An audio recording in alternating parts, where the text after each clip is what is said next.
3 days ago, my daughter asked me, no, she was talking to me and she said, Dad, you know you're lucky. I say, how come? He said, well, you're a couch potato. You're an introvert. You're already used to this kind of life because they have been climbing the walls, you know? And I said, yeah, I mean, who would believe, you know, if I tell anybody that I'm a big introvert, an obnoxious introvert. It's hard to believe. Yeah. Only those who really have to believe. I only go out if it's absolutely necessary. I like home life. I like to stay at home, you know. I wish I could just be home and then I talk to everybody in the world. And I guess that's what I'm doing right now with you. Yeah. Yeah. So technology. I'm coping with it real good because this is where I live. This is what I'm used to, you know. So has it affected you personally in any way? You know, for some people, business-wise, it's been really terrible. For some people, it's been, you know, it's affected different aspects of their lives. But personally, for you as artists, how has it been? How has it affected you personally? Your finances, you know? It has affected everybody somehow. For me, well, there's no business. You understand? Okay? I can't remember the last time I made some money, you know?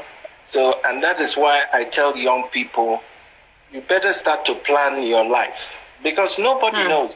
Did anybody see this coming? Nobody saw this coming.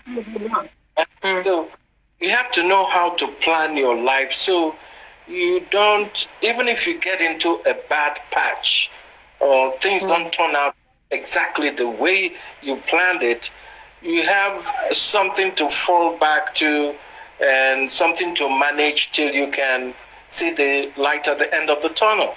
So, which is what, but remember, yeah, I may be Charly Boy, but I'm no longer a boy anymore. Sure. You want to change your name to Charlie Man, as some folks do. I'm not changing my name to Charlie Man, but remember, I am the area father already. So anytime you need area father one. Yes. The boy still lives in me. Yep. Okay, so besides your many facets of life, you're also famous for your activism, just as you mentioned now, area father. What's your thoughts so far on the society, especially during this period of the lockdown? I've seen some of your videos on Instagram. The latest one you were talking about for celebrities, if they've been blessed, they should handle they should try as much as possible to be humble. And even before that one, there was one in which you did a prediction for Nigeria, the free fall this year and all. So let's talk about those two videos. The first and the second, that's the most recent two videos you did. When we talk about the celebrities, what informed it actually? What made you decide to talk about the need for them to humble themselves? Okay. You know, young people are impressionable. Okay, so we have to be very careful about how we're putting out our messaging, you know? There are a lot of silly young people who would see all the bling, the money, the lifestyle, and think that that is it. That is all there is to life. Yeah, me and you know that ain't it, yeah? So I think celebrities should be very mindful of how they're putting out, okay? Not to give the wrong impression. And, you know, there's a lot of suffering, there's a lot of hunger, there's a lot of poverty in the land. So I don't subscribe to, even if you have it like that, it's not too cool to be flaunting it around in the face of serious poverty. You may also be putting yourself in harm's way. Because some people have been robbed. Celebrities have been robbed because they are thought to be rich. True. Precisely. You know, And then, you know, when I hear some people talk, it's like they're cocky. You know, it's like they're like I said, they carry shoulder.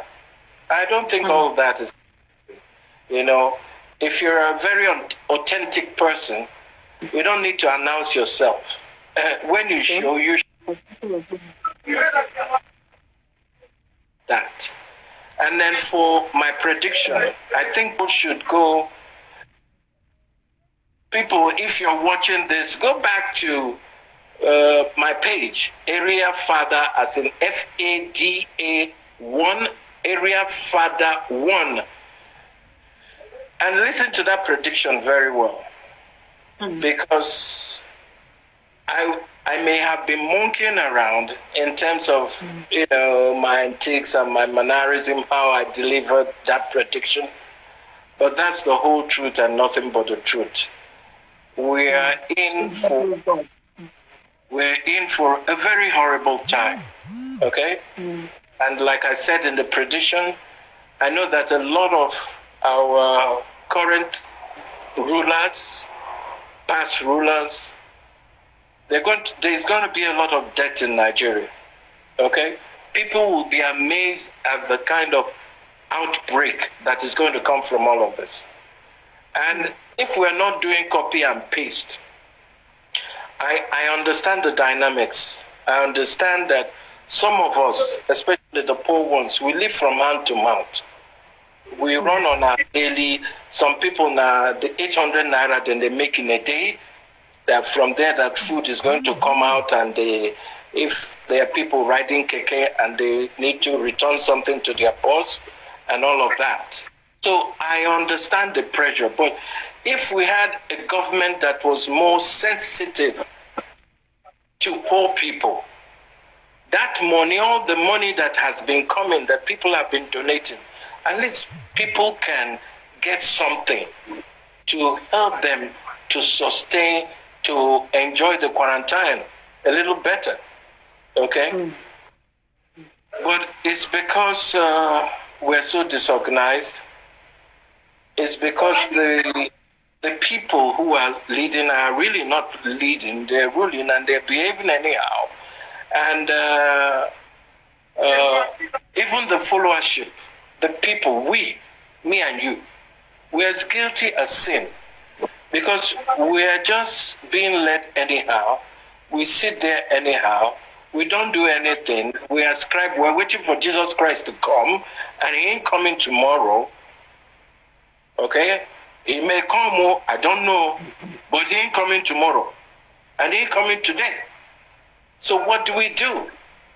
So the consequences of our docility, our nonchalancy, and concern me attitude, we go soon they feel them. We're already feeling it.